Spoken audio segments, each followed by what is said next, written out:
Hello students, we will continue with the remaining portion of the chapter, the movements of the earth. But before learning the new portion of the chapter, we will just quickly revise what we have learned so far. We have learned about the two movements of the earth, that is the rotation and the revolution, the effects of the earth's rotation, that is it gives us the day and night, and the effects of the earth's revolution, which is giving us the variation in the length of day and night, and also change in seasons. Along with that, one complete revolution of the earth around the sun, which is 365 and 1/4 days, gives us the year, gives us the concept of a year, or the idea of a year. Along with that, we have also learned about what is a leap year. Now, while discussing about the position, about the change in seasons, we have learned about the different positions of the Earth on its orbit, and as a result of this, we have the winter or the summer season on the Earth's surface.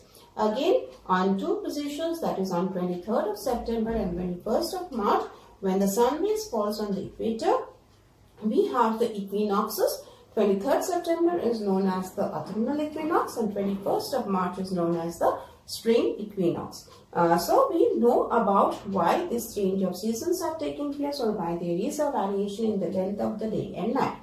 And also we have known, or we have learned about the reason why the people living in Australia, they celebrate Christmas in summer, because Australia is located in the southern hemisphere, and when it is winter in the northern hemisphere, it is summer in the southern hemisphere. So the people living in Australia, they celebrate the Christmas day in the summer season, as because 25th of December is summer during in the southern hemisphere.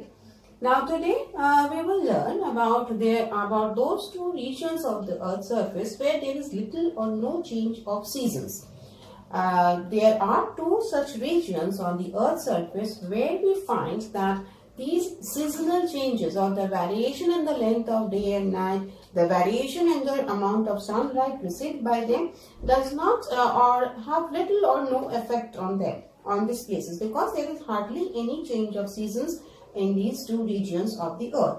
The first region is the equatorial region, that is, the equator is passing through the middle of the Earth, that is at 0 degree. The places which are located above the 0 degree and below the 0 degree latitude, these are known as the equatorial regions, and these regions, they always receive the vertical rays of the sun. No matter whatever is the position of the Earth on the Earth's surface, that is whether it is winter or summer, or the sun rays are falling on the Tropic of Cancer or the Tropic of Capricorn, the equatorial regions are always getting the vertical rays of the sun. And as a result of it, the length of the day and night is of 12 hours. The length of day and night is 12 hours each. And there is summer season throughout the year. If throughout the year they are getting the direct rays of the sun, so they are having summer season. And what are the characteristics of the climatic conditions here? Here we find intensity. The temperatures are very high. The regions are getting the direct rays or the vertical rays of the sun. As a result of which, there is too much of heat here. The temperature is also high, and humidity is high, and heavy rainfall throughout the year. Throughout the year, they have the same kind of climatic conditions over there, and the summer season prevails over there with high temperature and heavy rainfall. So whatever be the position of the Earth on its orbit, the equatorial regions, they always get the vertical rays of the sun, and as a result of it, they experience little or no change of season. The next region that does not experience or experience very little change of season is that of the polar regions, that is the North Polar and the South Polar regions. Now, again, like the equatorial regions, the two poles, they always receive the oblique rays of the sun. During the 6 months of continuous darkness and the 6 months of continuous daylight, what we find that these places, during the 6 months of continuous darkness, the places are very cold. It is away from the sun. It is not getting the rays of the sun. Whether it is direct or oblique, no sun. It is not getting the heat or the sun rays properly, and it is very cold during the 6 months of continuous darkness. Again, when there is 6 months of daylight, then also we find that the places are getting the oblique rays of the sun, and as a result of it, the places are not intensely heated like that of the other parts of the world, and as a result of it, it is cold. It is quite cold over there. So there is actually very little difference in the temperatures in winter and in the summer. In winter it is severely cold, whereas in the summer it is quite cold. So it is experiencing winter throughout the year.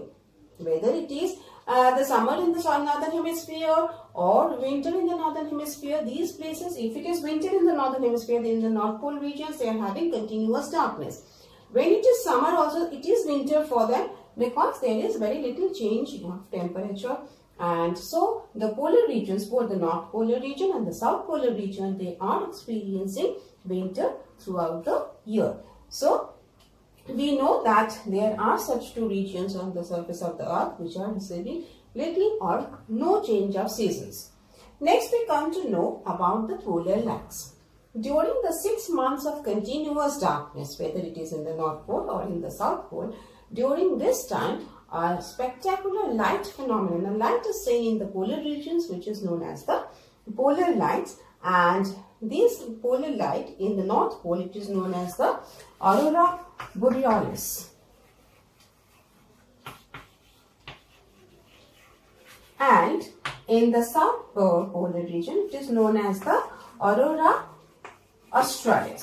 So this polar light that is seen during the 6 months of darkness in the northern hemisphere, it is called the aurora borealis, and the same thing that is seen in the southern hemisphere during the 6 months of continuous darkness is known as the aurora australis. So this polar regions were polar lights we know, and this polar light is mainly caused due to the energy or the charged particles through solar wind in the space. That is the reason why we see the polar lights. Next is the escape velocity. Next we will learn about the escape velocity. What is this escape velocity? That is the velocity, the minimum velocity of an object that it needs to have in order to escape the gravitational field of the earth. We know that the earth has a very strong gravitational pull. It is pulling everything towards itself. Any object that wants to be sent to the space or that wants to go out of its gravitational pull, the speed, the minimum speed that the object requires to go out of this gravitational pull of the earth is known as the escape velocity, and it is 11.2 km per second. And next we will learn about the effects of the earth's rotation and revolution. Now we know that the rotation gives us the idea of the day and night. Also the day, the length of the day and night consisting of 24 hours. Okay, 24 hours is giving us the concept of time. And revolution, as we have discussed just now, we come to know about the the year. That is, we take 365 days as a year, and that 1/4 day we keep aside, and on the 4th day we consider it in the month in the year, and then it becomes a leap year. So revolution is giving us the idea of year and mainly the change in seasons, and that of the idea of equator, Tropic of Cancer, Tropic of Capricorn. These ideas also we are getting, and rotation is giving us the idea of the length of a day and that of the idea of time. So that is all that you have in this chapter. Read the chapter very well, follow the videos carefully, practice the diagrams that are there because diagrams are important for you from this chapter, and then prepare the question answers and also write down the notes that have been provided along with the video.